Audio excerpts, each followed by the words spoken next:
মেরে ভাই, আজকে তো আমরা অনেক ব্যস্ত কাজে কর্মে, বিভিন্ন সময় বিভিন্ন কাজের উপর ব্যস্ততা আমাদের শেষ নেই। অথচ কোরআনটাকে একটু ছুঁয়ে দেখা হয় না। এত কিছু জানতেছি, বুঝতেছি, কিন্তু কোরআনটাকে বুঝতে চেষ্টা করতে পারতেছি না। অথচ আল্লাহ সুবহানাহু ওয়া তাআলা কোরআনুল কারীমের সূরাতুল ফুরকানের মধ্যে কত মজার মজার কথা বলছেন। আল্লাহু আকবার।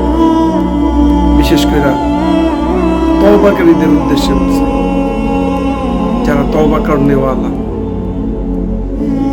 যারা আর গুনাহ করবে না, ইল্লা মান তাব, অতঃপর যারা তওবা করবে, আমি আল্লাহর দিকে ধাবিত হইল, আমি আল্লাহর দিকে মুতাওয়াজ্জিহ হইল, আমি আল্লাহর কাছে রোনা জারি করবো, ওয়াদাবদ্ধ হইল, আল্লাহ অনেক গুনাহ করছি, আল্লাহ পাহাড় সমতুল্য, আর গুনাহ করবো না, এই বলে বারবার বারবার আল্লাহর কাছে কান্নাকাটি করতেছে। ওয়া আমানা, এবং পরবর্তীতে ঈমানও আনলো। একদিকে তওবা করলো, তওবা করার সাথে সাথে ঈমানটা মজবুত হয়ে গেল। ওয়া আমানা ওয়া আমিলা আমালান সালিহা, ঈমান আনানোর পাশাপাশি সাথে সাথে সৎ কাজ করা আরম্ভ করে দিল, নেকের কাজ, ভালো কাজ আরম্ভ করে দিল।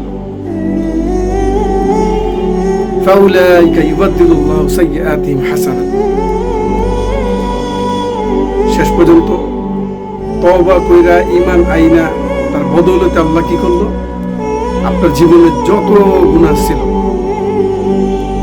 পূর্বের সকল গুনাহকে আল্লাহ নেকের দ্বারা পরিবর্তন করেন। সুবহানাল্লাহ, আল্লাহু আকবার।